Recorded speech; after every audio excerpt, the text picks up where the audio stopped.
for Biff. It was a bit of a door slap, wasn't it? Yeah. On his way through. Leader again in Tiergarten. Margin was 1 minute and 12 last time round, and his last lap was 8:08, 8:13 and 14 for the three chasing cars. Now we should see everybody in now, unless one of the leaders can squeeze out a 9-lapper. And if they can, of course, that means when they stop, there's less fuel to be put in and less time spent putting that fuel in, so it will be win-win if they can. Which would make absolute sense, but there's no way to do that without incurring an extra stop earlier on in the race. There's only one short stop to play with, and both of our leaders have taken it. I tell you who hasn't is the 100 BMW, I don't believe, short stopped at any point. No, I don't think so. So perhaps we'll be able to make a strategic advantage from utilising the non-minimum pit time late in the race. Okay, well in that case, if he's done, let's say, a 7 at the beginning, an 8, and then this will be an 8, then he can do 23 laps. This is the end of 21. He can come in 2 laps later. 5 or a 6, yeah. Yeah, he can come in 2 laps later and fill shorter. Yes. And run, yeah. We're in a kind of a prototype or WC or even a Blancpain race, that would be like a little bit of a big deal. It would be a 6-second time differential as we see the Haribo Mercedes come in, so they're absolutely on sequence then, the 2 leaders. Here it's a massively big deal because the fuel time, we should explain, because of the road pumps used in the pit lane, is much slower. So half a tank versus a full tank appears to be around 20 seconds, 25 seconds. Delta time, it's taking almost a minute to fill the cars up. Blocked in is the Mercedes number 8. Well, the Mercedes has just arrived. Big panic is that there's a couple of other drivers in the pit lane waving to their cars that are also wanting to come in and use the same fuel pump. Yeah, the other thing is you spend so long on a fuel pump, it's all very well saying, yes, well, we're going to pit on lap 10 and you're going to pit on lap 8 or whatever. When you get slightly out of sequence with the cars around you, and then each car spends a minute at the fuel pump, the error bars just grow and grow and grow and grow and grow until this kind of situation where everybody stops at once is inevitable. I'm presuming that the Haribo racing team Mercedes will go to their GT86 comrades, garage comrades, and say, guys, we're 3rd in the race. Sorry about that. Sorry about that. But that doesn't mean they have to agree.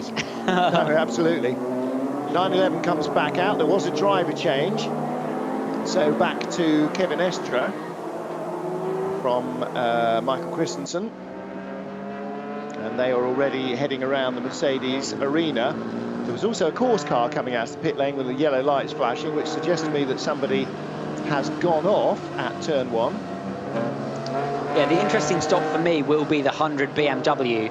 How much time can they make back up based around short stopping in the final phase of the race, and will that put them up A, past the number 8, and B, in an extremely long shot into contention with the 911. I'm not sure they'll get anywhere near the 911, but they definitely can have a run at the 8. Well, it's only a minute and a half behind at the end of the lap. Now bear in mind your road car, if you've got a 50-litre tank in your road car, which is about average, it'll take you 3 or 4 minutes to fill it at the petrol station. That minute These and a half. 100-litre tanks. That minute and a half was pre-stop. Yeah. So, yes. So I believe it will drop back behind. Race, yes.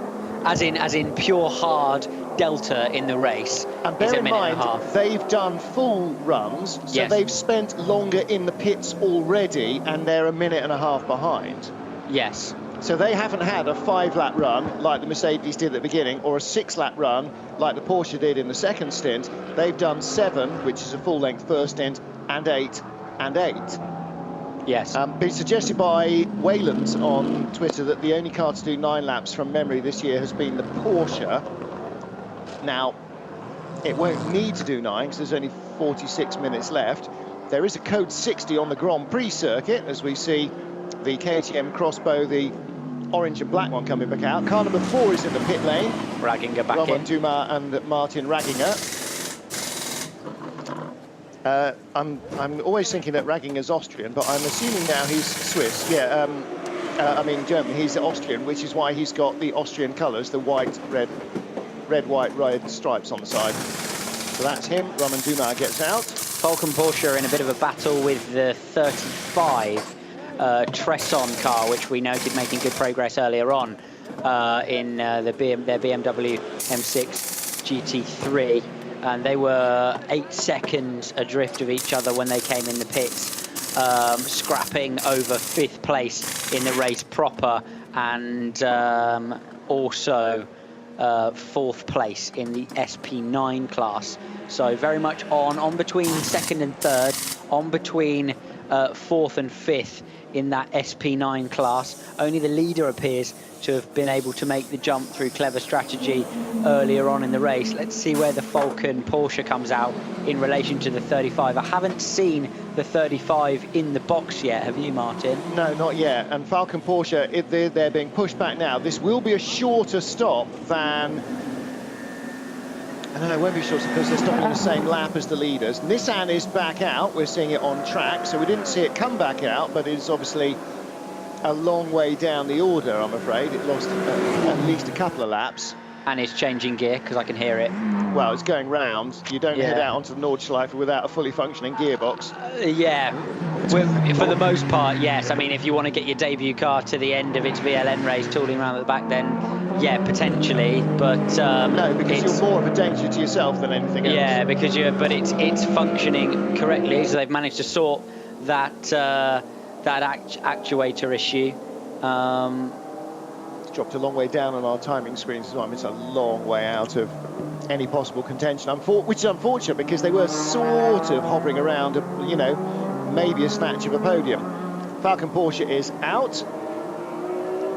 So that's the number 4 car. Was in 5th place after the first 3 stints.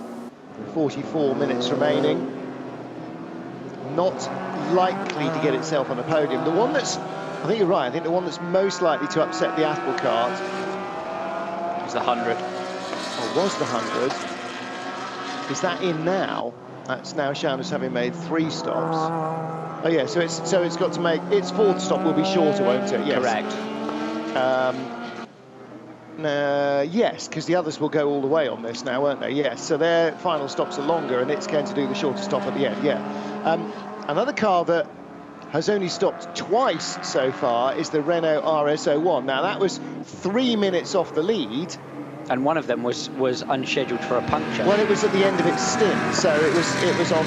Yes, it was. It made 8 laps, hadn't it? Yeah, or 7 or something. So yeah, it didn't cost it an enormous amount of time, but it has only stopped twice. So its final stop will be only its 3rd stop, which means it will have spent relatively less time in the pits, and much more of the time lost will have been creeping back in with that flat tyre. Number 8 Mercedes in traffic, still in 2nd place, and at the line last time, 1:20 behind the Porsche. Yeah, that's stop-to-stop timings, isn't it? Yeah. 9:19 with a stop place, 9:30 with a stop, so lost a little bit of time through the pit stops as well. And yeah, that 911's gap looking somewhat insurmountable now, but they'll be scrapping behind until the end of the race, no doubt. I'm really interested to see. It takes a very long time here on our timing screens for everything to shake out as a result of the incredible lap length. So we wait and we wait and we wait, and then everything jumps around for us. Yeah. But I'm very, very interested to see what kind of differential that gives the 100 versus the 8 after the stop for both the 911 and the number 8 car. That will be the shortest stop of the race by my reckoning, because there'll be no minimum pit stop time at all. They'll be able to do fuel tyres and drivers, if they need, as fast as possible for them. And it's not a case of the minimum stop time is reduced because of the stint length being reduced and therefore it being a short stop. It's a case of it being a very short one because of the literal time it takes them to actually change tyres and drivers and fuel. Yeah, absolutely. And you wonder whether at some stage you're going to get to a fuel stop that is too short to change the driver in, and whether that's going to have a factor as well. I think they should get away with it because of the slow pump time. But I've not seen rushing going on too much, but yes, it's going to be a lot tighter. Yeah, but up until this stage, they've been filling for 6, 7, 8 laps, as opposed to, you know, potentially 5 or maybe even fewer. Absolutely. So looking at 1:26 on the telly, he's not well up on our timing screen. They're obviously picking out some class leaders for us, which means you have to go and find out which flipping class it is, isn't it? Which means scrolling down through my 13-page entry list again. SP7 leader is number 62. I found it. He's leading SP8. 126. Oh, he's in SP8 126. So he's not leading it, is he? Because SP8 leader was a long way up the order. Is that the Conrad Motorsport car 126? Is that leading SP8? I can't find there he is. 139. Yeah, I have in as the leader of SP8, so that's the Ferrari 458. So 126 is not necessarily leading. Second in the class. I thought Tim was showing me a sign of a different nature. Leaders, as we run through, according to our current timing screen, 911, of course, leading the race in SP9. SP7 leader is 62. Cup 2 leader, the 911 GT3 Cup, or the number 1 car, the Mies Shearbath and Jans car. Cup X, Stuck and Stuck in their modified KTM crossbow. Then H4 leader is the 997 GT3 Cup. Then, as we just discussed, 139 SP8 leader, not Thomas Jaeger. the Thomas Jaeger, who is not the Thomas Jaeger you may know from Black Falcon days, Kohler and Kohlhaas in their Ferrari 458. Cup 3 leader is the 979 Porsche Cayman GT4. Now then, what's the position between our H4 leader and the Renault RS01? Are they a lap apart? H4 is so the RS01 588. Yeah, they are a lap apart, because actually the H4 leader was up in the top 10 earlier on, so the Renault is just coming up to lap it. So the H4 car has gradually lost pace, and that might be driver related as well, but is still leading from the Kramer Porsche. Renault is in. Okay, so the end of this lap, which is the end of its 22nd lap. So I said it might go to 23 if it had done 2 8s and a 7. So it's obviously coming a lap early, and they will fill now for the end of the race. Yeah, I suspect they're running to end of race projection on that one. So that came in from what was second place, because they got ahead of the number 8 Mercedes as a result of the fuel stops, but not ahead of the 911 Porsche as a result of fuel stops. So number 8 will go back in front. And 588, our historic Porsche, has just gone by what looked like, to all intents and purposes, a Seat Rosa. And I'm not entirely sure something that short and upright is the ideal candidate for a race car, but clearly there is a class in which it can compete, so somebody's made one. So the 100 and the 8 scenario, unseen by us, has played out. I believe the 100, if the 8 has made its final pit stop, which we saw, the 100 has also made its final pit stop, and it is 7 seconds behind. Oh, right, okay. So that will be a race on track until the end of the race. BMW M6 GT3. Don't know who's in it. We'll try and get an idea of that, if possible. The 100 car fighting for second place in SP9 versus, I suspect, Arnold back in the AMG GT3 number 8, which we've talked so much about. Yeah, that could be really tight at the end, couldn't it? What's also interesting is where the number 55 RS01 will come out, because that was kind of 50 seconds up the road from the 100 and has just boxed, but for a non-complete fill. Fills have been about a minute, so that will either slot out just ahead of the 8, or probably between the two, the 8 and the 100. So we're going to have a three-way battle for second, third and fourth in the race, and second and third in SP9. Christian Menzel has now made 4 pit stops and owes us 1 before the end of the race, so he has had a second penalty, I'm sure, in that 77 car that we saw crossing the white line not once but twice.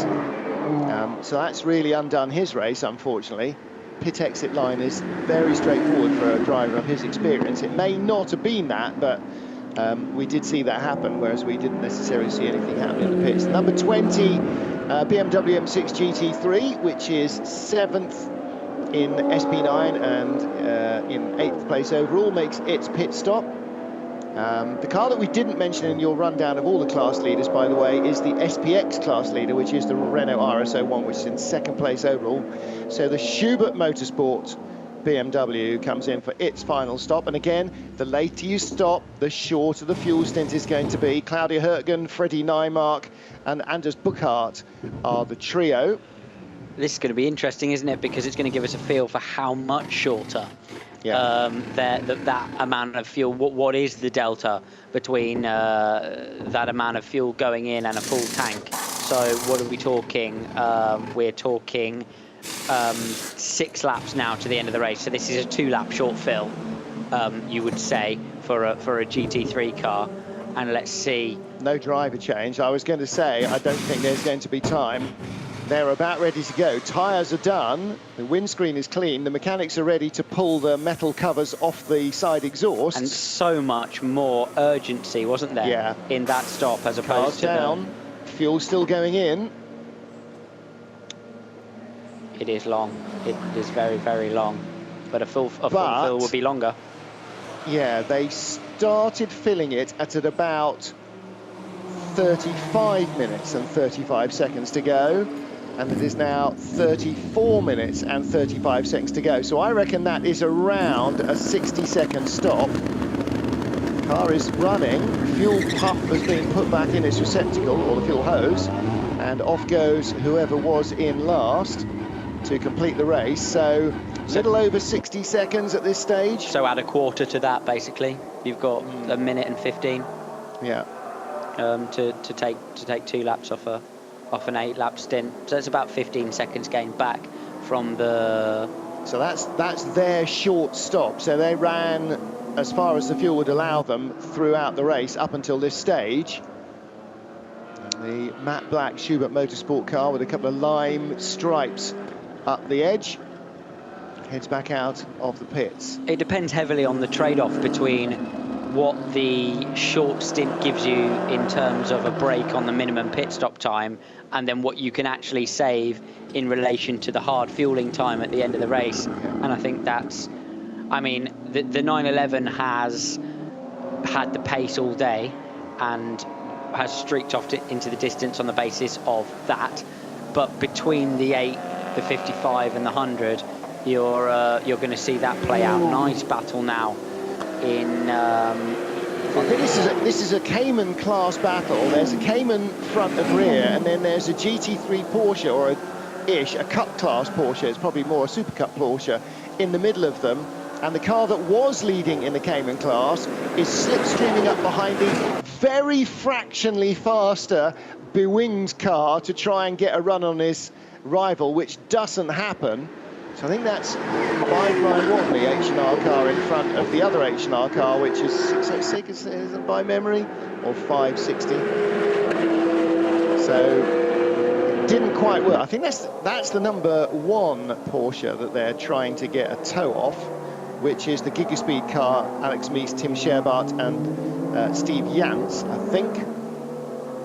Yeah, I think what we're seeing, I think what we may be seeing is this battle here. The Cup 3 battle. The Cup 3 battle. 2 Caymans. And what appeared to be happening is they were trying to keep the Mees car behind in order to give himself a buffer against the guy in second place. Exactly right. Which is exactly the kind of thing which will go on all day long in this kind of racing, because you need to use what's around you to manage the traffic and manage the competition. It's the whole game. It's chess. Yeah. And if you can put a pick in between you and the guy behind you, or pin the guy in front of you against a piece of traffic, no holds barred. That's sports car racing, and no one has on to the get out of your way. straight, the number 1 Porsche, the Gigaspeed car, could not get by. It barely had any more speed. It was like 2 trucks on the motorway. But as soon as they get into the twisty stuff on the Grand Prix circuit, it's just romped away from the 2 GT4 Caymans. So they are slippery in a straight line, but don't have the downforce to carry it all through the corners. So that battle continues, and it has changed actually since we saw it last, because 900 was in front, and 960 was in front. 979 is now back in front of him. But that Gigaseed Porsche will not be appreciating that at all, because he's locked very heavily into his own battle as well, with the 117 only 6 seconds, 7 seconds back from the 117, and that's for the lead of the Cup 2 class.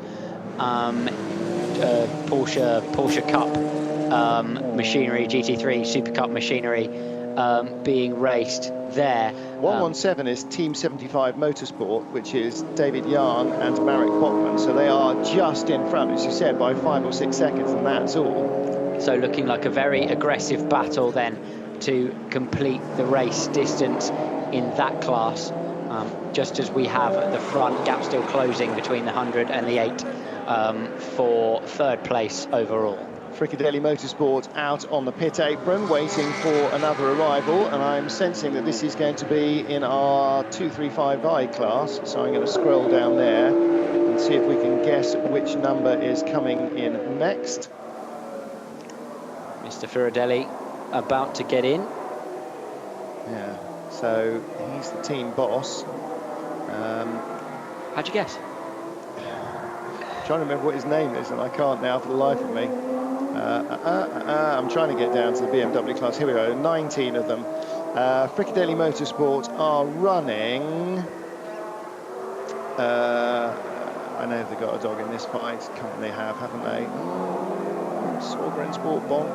No, they haven't. I thought Fricadelli had a car in M235i Racing Cup, but apparently they don't, so can't find that. Battle kind of yawning slightly now between the Tresson car, the 35 BMW N6 GT3, and Raginger in the number 4 Porsche 911 GT3R over 7th and 8th overall, 6th and 7th in the SP9 class. They were within 10 seconds of each other as they came in for the stops, but the number 35 has lost just a little bit of time now, 17 seconds back from Raginger in the number 4. So losing just a wee bit of time over the last lap. Yeah, that was all last lap pace. 10 seconds lost over the last 11-minute lap. Very, very slow, that last lap for both drivers, actually. We've seen pit timings be as fast as, pit laps be as fast as 9 minutes, but 11-minute laps for both of those cars. Right, Fricadelli's number 30 Porsche has just stopped, which is driven by Klaus Abelin, Sabine Schmitz of this parish, and Andreas Ziegler, none of whom would necessarily have the name Fricadelli written on their waistband. So there is obviously another Fricadelli Racing Team entry, but that is their lead car, car number 30, which is in the SP9 class. So how far down are they? They're 15th overall and 9th in SP9.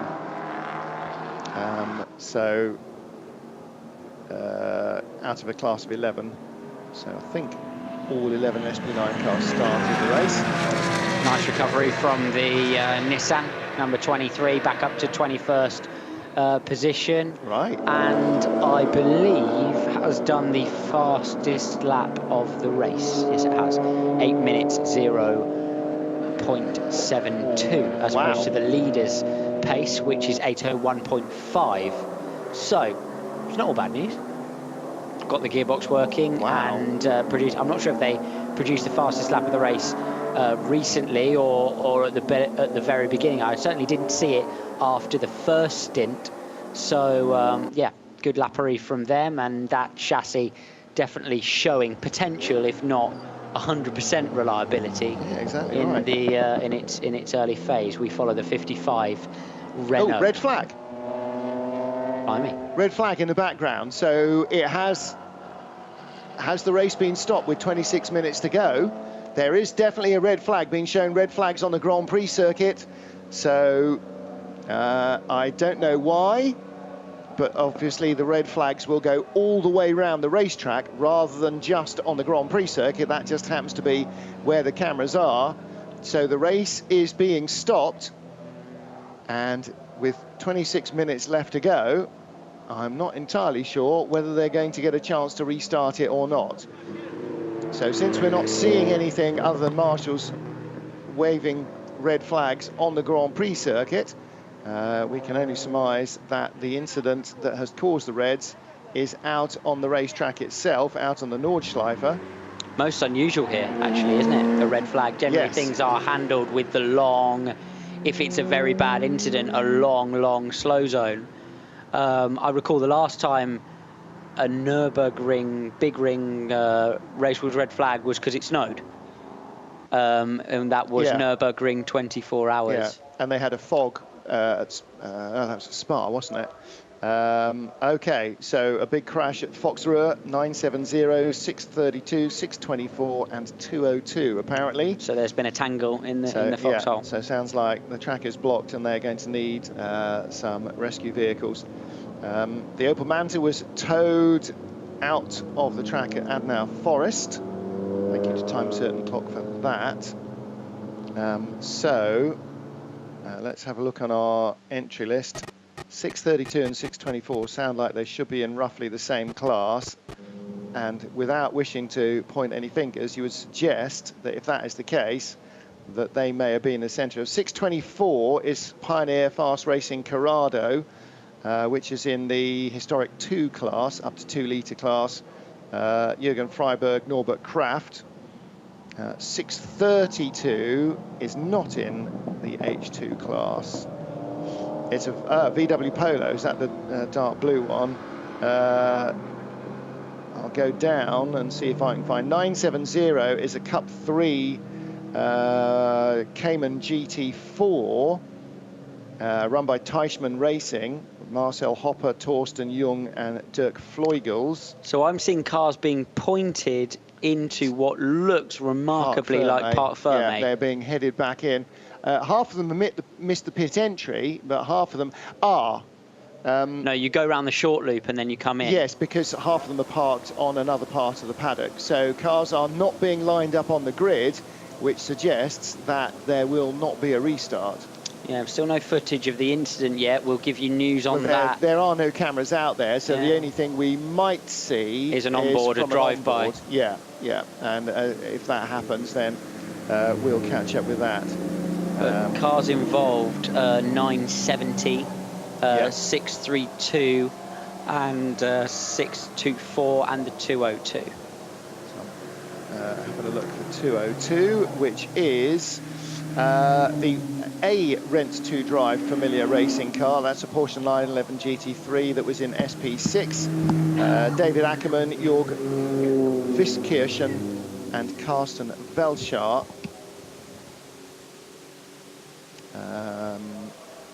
I didn't notice that Hofer Racing were in SP6 as well. Not with their regular Mercedes, but with a BMW M3 E46 CSL. Martin Kroll, Michael Kroll, Chantal Kroll, and Roland Eggermann. Yeah, thoughts go out to everyone involved in that, because that's a fast part of the racetrack.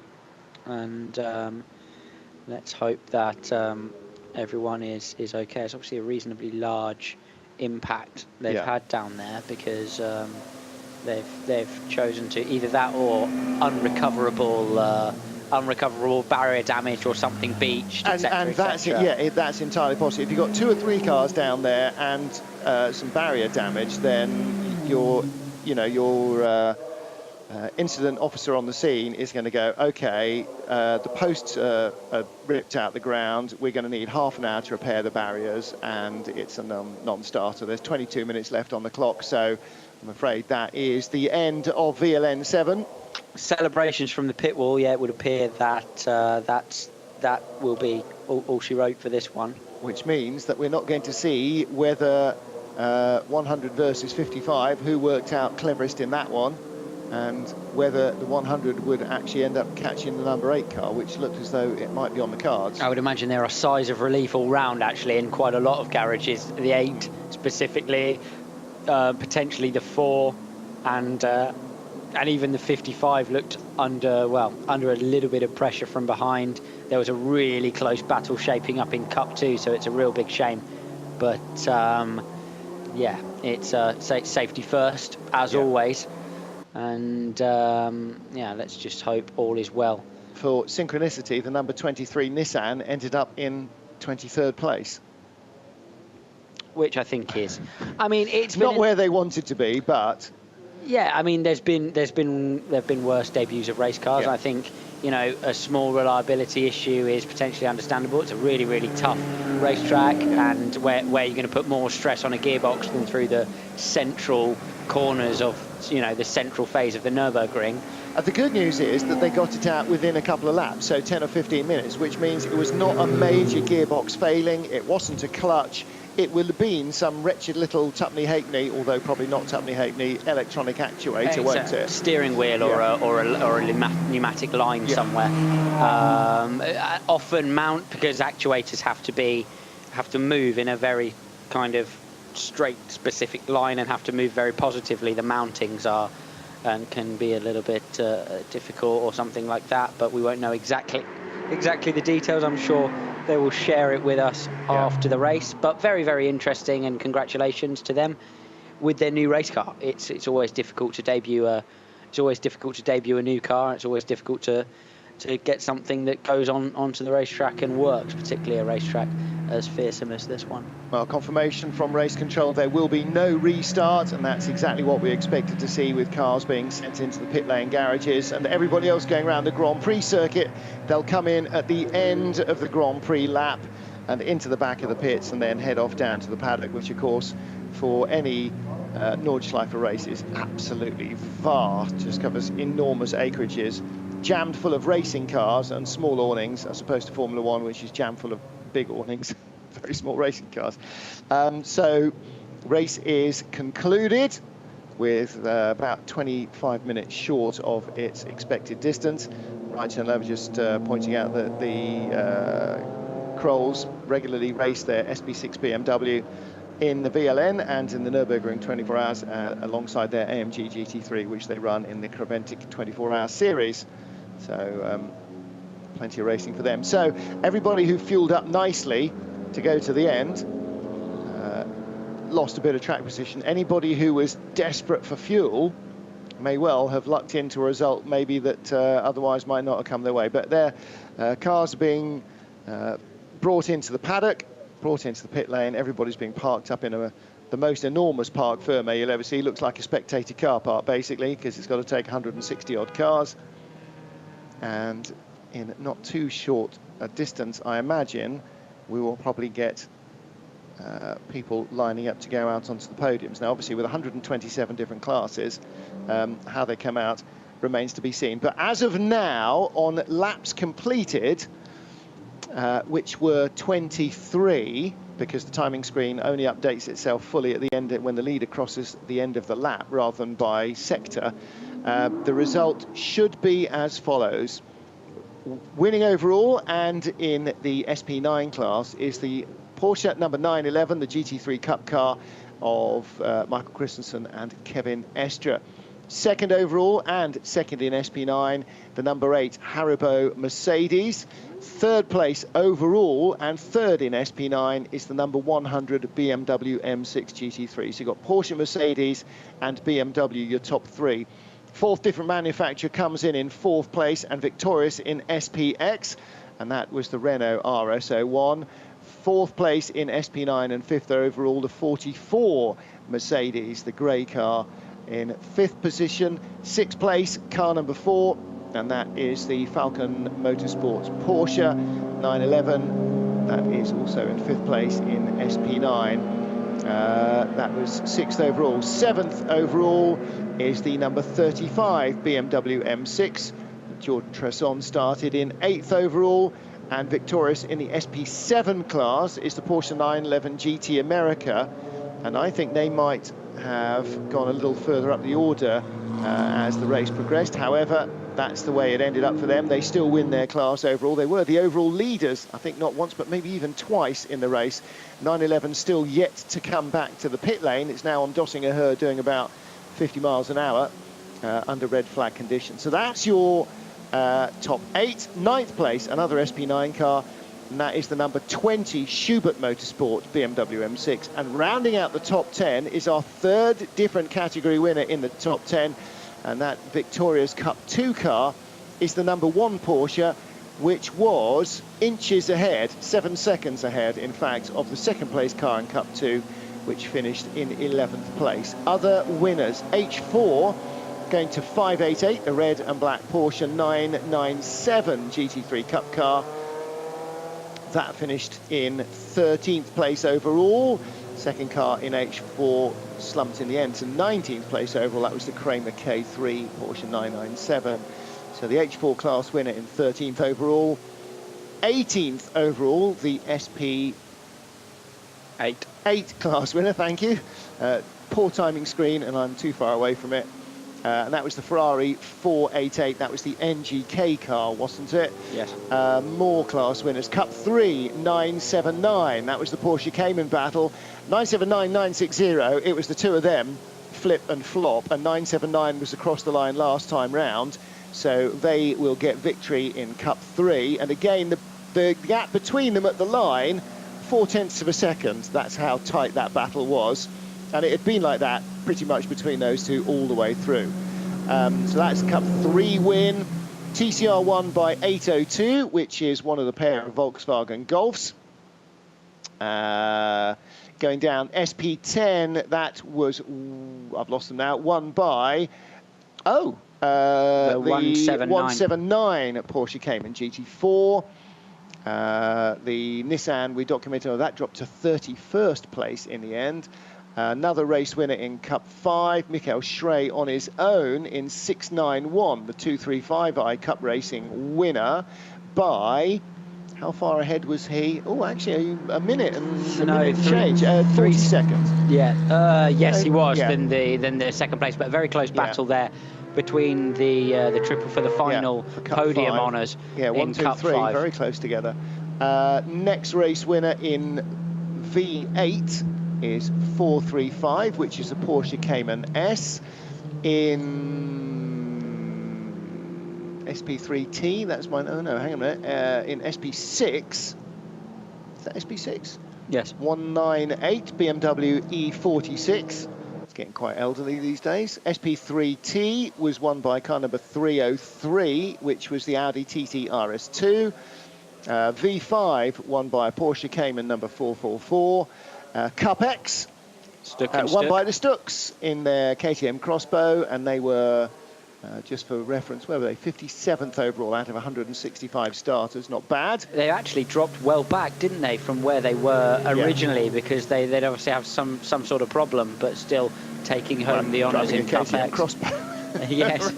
Because actually, although they were quite a long way clear of anybody else. I saw them as high as the top 20 in various phases of the race, so I don't know. SP4T won by the Bonk Motorsport Porsche Cayman S. That was in 62nd place overall. SP2T won by car number 384, which is a Renault Clio 4. And V4 won by car number 482, which is a 325i E30. E30? Crikey.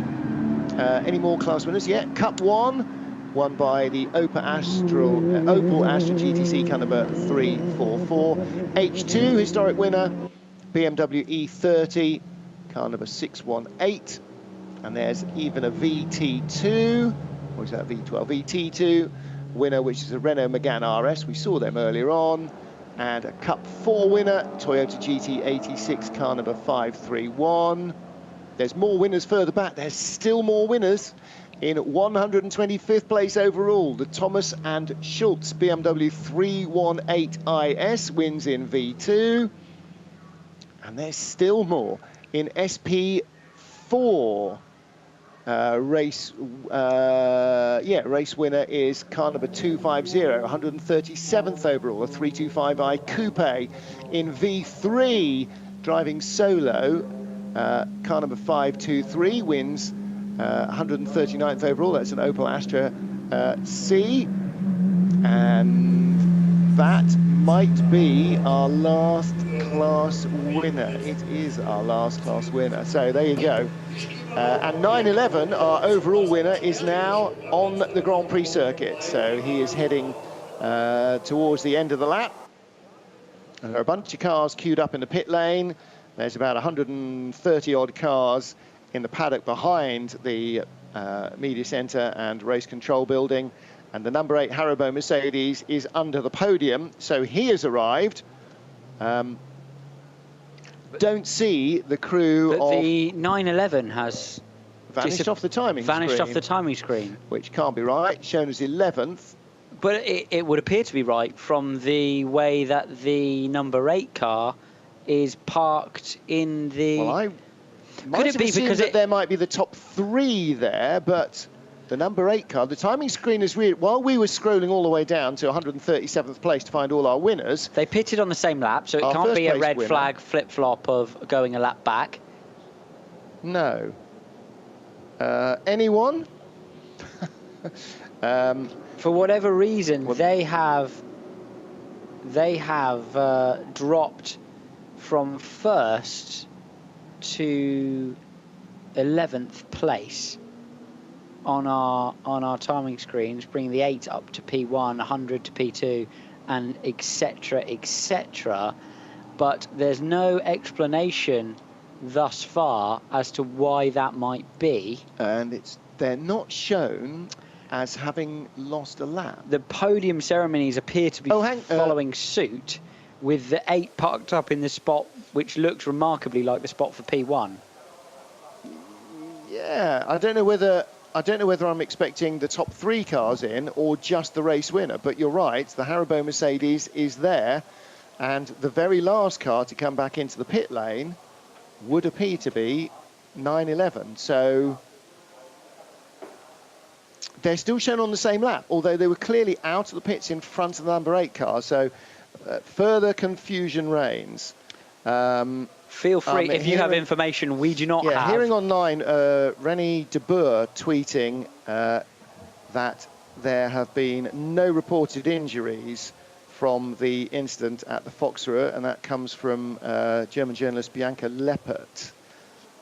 So, yeah. Good news, but hopefully so. Well, we await. Yeah, I'm sure René wouldn't be tweeting it if he wasn't happy of the source. So that's good news at least. But again, you know, track blocked half an hour to go. You're going to need flatbeds in, and again, probably more, assuming that there was barrier damage that would need repairing, and so the race stopped. In other news, by the way, 22 days after breaking his leg, Valentino Rossi has qualified on the front row of the grid for the MotoGP race tomorrow. Good effort, Doctor. Nails. Absolutely nails. Nails. All this car wussy stuff, I don't know. Well, I mean, but the deal is, once it's pinned, it's as strong as when it was not broken. However, it's not as comfortable as when it was not broken. Of course it is, Doctor. Well, no, I mean, that's why they pin it. Because yeah, absolutely. You know, what you don't want to do is fall off and try and break it again. It won't break in the same place, but it will make an awful mess of it. It will make a clanging sound. Yesterday, one certain Michael Doohan was praising the fortitude of Valentino Rossi. Mick Doohan, of course, a man who is known for racing when, frankly, most other people would have been sent to Dignitas for an early withdrawal after many, many injuries in his racing career. So if somebody like Mick Doohan tips his hat to a current racer, then you know that it is a ballsy deal. Well, we'll wait and see if and when and who appears on the podium, because at the moment the timing screens have rejigged themselves. So the only reason I could think is that the number 911 Porsche was handed a penalty. It's shown as being plus 14. it's a long way back, considering where it actually finished. It's only just on the lap. Showing its last lap as a 25-minute lap. But does that mean, because it was the winner, it's actually done an extra lap at 25 minutes, which would be a slow lap by anybody's standards around a Nordschleife, not by mine, but, you know, as a racing car. So it's actually done an extra lap. On my Twitter feed makes the point that timing may not still be running during the red flag, and if the timing system is very direct, then we may have a timing glitch on our hands, which seems a reasonable explanation. However, if there was a penalty, much as with the 77, we from here would be speculating as to exactly what was going on with that. I would have thought it would have moved them 20 or 30 or something seconds back, or a minute back or something. Well, that's a 14. If it's a penalty, it's a 14-minute penalty. I think the timing system has been glitched by the fact that 911 had started the lap, because we saw it on the Grand Prix loop when the red flags came out. I think it's done another whole lap, and so it's recorded that lap as its current lap, and I think the timing system has glitched. I don't see where 911, that was leading on the lap when the red flags came out, suddenly lost the lead. We also followed it for a lot of the race. We would have, I think, if there was a serious incident with a back marker, we probably would have seen that. Potentially not if it was kind of a long way out, but there are other issues. It's been confirmed that it is a timing glitch. You've got to say it's a timing glitch, haven't you? And back up to the top it goes. There you go. Okay, so they've unglitched. Very good. So its last lap was a normal lap. However, it had just started on the Grand Prix loop. Because it hadn't even got to the cut-through, had it, by the time... Oh, it had. It just exited the cut-through as we saw red flags when the cameras picked it up at the cut-through. So that's when we first saw the reds. So... Winning margin of 1 minute and 24 seconds for Christensen and Estre, which is impressive. Rather than being 24 minutes behind. Rather than being 24 minutes behind. But in a field of... I mean, it's a good quality... SP9 GT3 field, and with SPX, a smattering of XPXs thrown in as well, and I think that's an impressive effort. They raced hard at the start, and on a clean run, not tucked up behind the number 8 Mercedes, you could argue that the pace might have been even better. Interestingly enough, they're not that much quicker on peak pace than the number 8 car is, but obviously traffic management, race management, pit stop management was the name of the game, and that's what they managed to trump, and that's how they're off in the distance. Well, they found a way, didn't they, of getting out from behind the number 8 car that was limiting their pace in the first 2 stints, and they couldn't get by on Döttinger on the long straight. Even with a slipstream, they couldn't close the gap. The gap was being opened by the Mercedes. The Mercedes could pick up its skirts and run away and hide down the straight, such that at no stage, even down to the first turn on the Grand Prix circuit, could the Porsche get close enough to even think of a lunge, and that then meant that they had to think of something smart, and they did, and they short-fueled in the second stint by running a shorter second stint, so they had to spend less time in the pits. Like they say in NASCAR, track position is not just something, it's everything. Location, location, location. They were out front, and they stayed out front. Well, it's really smart from behind the steering wheel as well, because that's an incredibly frustrating situation to be in, to have the front end, to have the grip and the balance, to be able to go so much faster and not make the crazy lunge, but actually get on the radio when the radio is available to you around the Nürburgring, because it won't be, of course, around the whole loop, and say to the team, guys, can you get me out of here? Yeah. Oh, yeah, you can. All right, well, let's do that then, and then I'll go fast when I need to, and make the position. Highlights reel now playing for us. Yeah, showing us the cars going away from the grid, which was almost, well, it was the last time we saw the Rinaldi Ferrari moving. It was parked a bit askew on the grid, rolled away, came into the back door of the pit lane and straight into its garage, and that was the end of that. Starting as ever in 3 big groups with 165 cars taking the start. And the final group, which was headed up by the titanic battle for the lead of the M235i Cup, was actually barely off the Grand Prix circuit as the leaders came onto Dottinger. So there's an awful lot of cars on an awful lot of racetrack. The leaders had nearly 2 laps before they caught the tail of the field, so they had their entire first lap and much of the second lap. And for the first hour and a half, really, the battle was number 8 Mercedes ahead of 911. We had a great historic race battle with a 997 that looked like a 997 and a 997 that looked like a Kramer K3, rebodied by the Kramer brothers, or I think the sons now of Erwin and Manfred Kramer. Some door handle to door handle action in the Cayman GT4 battle. And first code 60 was door card to door card action. It was an all Cayman battle, and that was a long code 60 on the run down to Arenberg. Nissan went well on its debut, only failing after its second pit stop with a gearbox issue that cost it a couple of laps. Number 8 Mercedes had a short first stint and then stayed out for a full second stint, expecting still to have the lead when the number 911 Porsche came in later. However, they were a bit cleverer than that. The Renault RS01, which is in 3rd place, came in with a puncture at the end of its first run, and it was very fortunate that that happened relatively late in the lap.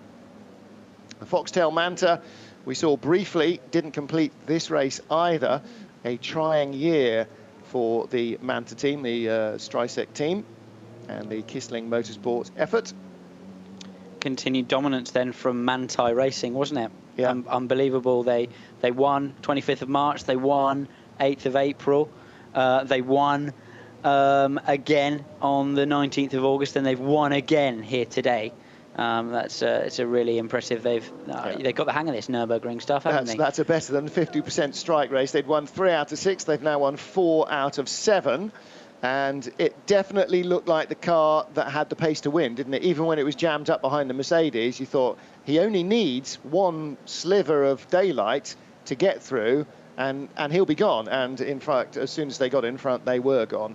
And Mercedes didn't have another card in their armoury because they'd done a short first stint, so they needed to do longer stints later on in the race.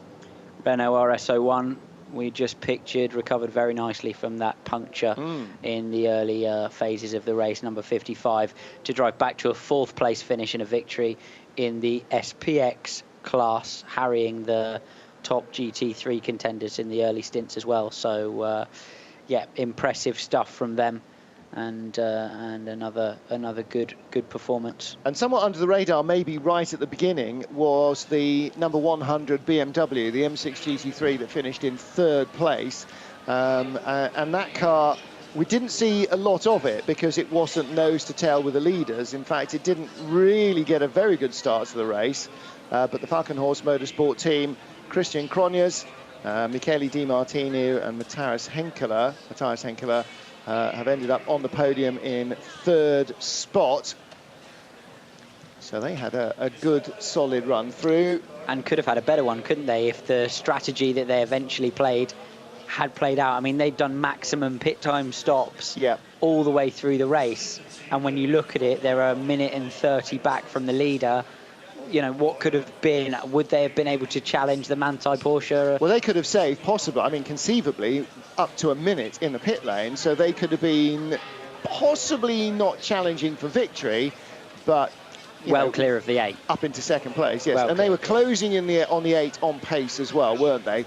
Not hand over fist, but they were closing. So, you know, there's a degree there where they might feel that they were robbed a little bit, but they know they've got a good car, they've got a good lineup, and they certainly had good pace in the car. So an all-pro lineup in that car. People preparing for the podium ceremonies. They're not preparing, they're necking the beer already. They're already into the ceremony. That's how you prepare for a podium Oh, is it? ceremony. Right, okay. Beer first, champagne later. I would imagine it. I don't know. I'd imagine at the Nürburgring that could be. Yeah. Well, beer. I think beer is de rigueur at any time because it's cheaper than bottled water and tastes better and better quality normally. Speak So for yourself. I try to avoid pre-race if at all possible. Oh, I don't know. I mean, it's always devoutly to be wished. Normally end up having to have a cup of coffee or something instead, though. So we are still waiting for the 911 crew to appear. 911 itself made it back. I don't know where it's gone to. It hasn't appeared under the podium. Still only the Haribo Mercedes has. We did see it going very, very slowly, didn't we, down the Dottinger Hill on the way back into the pits? Yeah, so it's come back. So it should have basically come into the main entrance of the pits and gone straight under the podium, but it doesn't appear to have. Lots of Haribo Mercedes fans waving Haribo flags. Generally young. I wonder if they're thinking they're giving out free golden bears. I'd have waved anything for a free golden bear at that age, to be honest, I think. What do you mean at that age? Yeah. It still will wave anything for the gold medal. Camera now wobbling around on the podium suggests potentially that we might have some podium action coming any moment.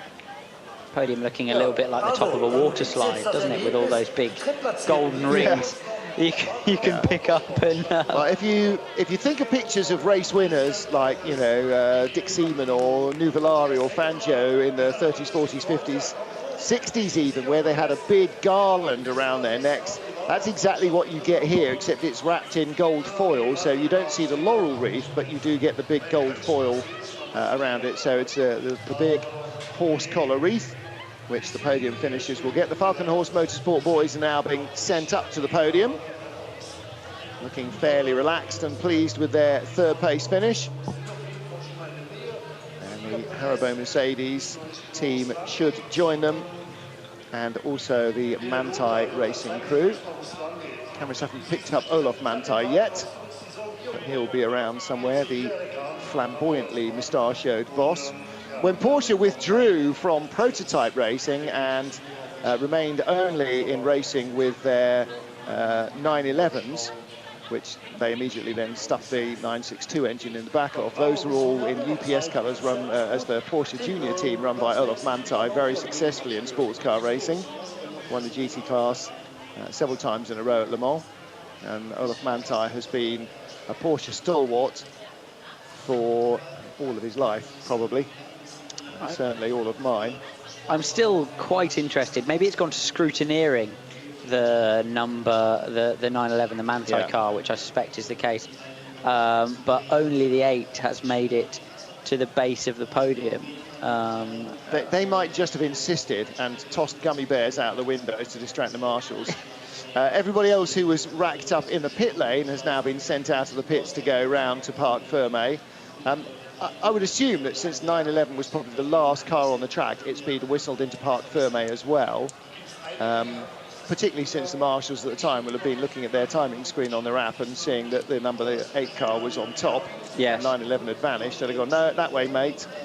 And as a driver, you are always told not to argue with officials, even when you know they're wrong. Mainly by the officials, actually. Yeah.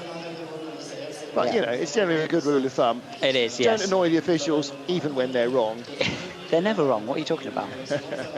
They're all human. They know they make mistakes occasionally. I suspect the marketing power of being beneath the podium has been paid for by Tangfastics to the organisers. And why would you not? And why would you not accept them? Why would you not accept them? Yeah. Yes, sent into scrutineering probably as pit wall perches are cleared up from behind the crowd who have waited around for the podium ceremonies.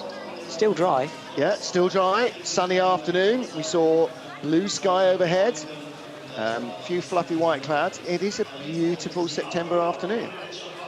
Really, really lovely afternoon to be not motor racing, but to have had a race. Very good conditions indeed. To be sitting somewhere else watching motor race. Absolutely.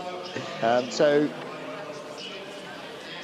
I think at some stage, sooner rather than later, we really do need to get people up on the podium. What's the time now? It's already 7 minutes past 4, so we're already 7 minutes after the end, or the purported end of the race. Although, as so we now 30 minutes after the red flags came out. As we discussed previously, the expectation was that the smaller classes would still have been duking it out in this period of the race. I know we had a red. I know we had a red flag, but presumably the podium ceremony for the top cars is not a particularly rushed affair, on the basis that there's still cars hooning round up to 15 minutes after the race. I agree, and they can't get themselves out of the habit. Okay, our track speaker is now on the podium. So the 57th running of the ADAC Reinoldus Langstreckenrennen. Each of these races has an organising club, and this one clearly has its own name as well. Dortmund. Ah, so there you go. Don't say I didn't. Don't say I never tell you nothing. So who or what is Reinoldus? That'll be Alex Bundle on Google for the next 10 minutes. That will be. It was Paul Trustwell that told me that. Yeah, so I know, when Paul Trustwell tells you something, you don't argue. You don't argue. He's the official of the Radio Le Mans country. Applause is for the crew of the number 100 BMW, who come out in 3rd place after the race. That is the Dunlop liveried Falkenhorst Motorsport trio. Christian Cronjes, Michele Di Martino and Matthias Henkeler. And what could have been for those boys? At least one step up, but they don't seem overtly bothered about it. I suspect those three guys won't really grasp what could have been, or especially the man who finished the race won't really grasp what could have been yet, but they'll go and have an analysis with their engineer after the race, who will no doubt explain. So Harry Bobert comes up onto the podium. Told you they'd be involved. Preceded by Lance David Arnold, Mario Farnbacher and Daniel Juncadella from the Haribo Racing Team Mercedes. They finish in 2nd spot.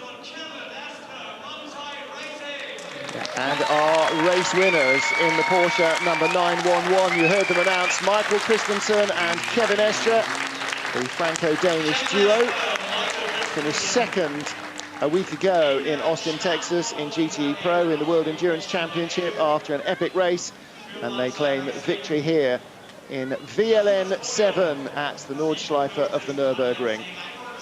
So another trophy to go. Well, they won't have to stick it in carry-on now, will they? They can just stick it in the back of the car and drive home. Absolutely, wear it home. Yeah.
So slightly disappointingly truncated end to VLN 7, but again Manthey Racing 4th win of the season in VLN 7 here, so they always look like they had the pace to challenge the Haribo Mercedes, the car that started from pole position.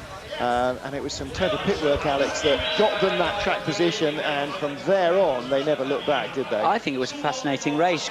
Good wheel-to-wheel action on track, a little bit of pit strategy, some working of the regulations as normal in sports car racing, and these guys were flat out, not too much between them in terms of lap time, and yeah, it was a pretty large winning margin for the Manthey Porsche, but they earned it. They had to earn it out there today, and that's Yeah. important.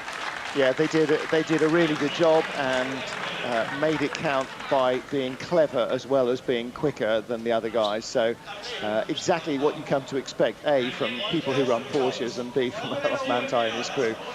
So that's it for VLN number 7. Lots more action to come on the Nordschleife. I doubt whether they'll get any better weather than this. It's been an absolutely beautiful afternoon for racing. No question at all about the weather or the conditions. Absolutely fabulous. So on behalf of everybody here at Radio Le Mans, for Alex Brundle, I'm Martin Haven saying thank you very much for joining us, and we will see you soon. And Alex, next time out for you, going to be the other side of the world in Fuji, Japan, in the World Endurance Championship. You'll catch that action as well on Radio Le Mans. So from the Nürburgring, thank you very much for being with us, and we'll see you next time out.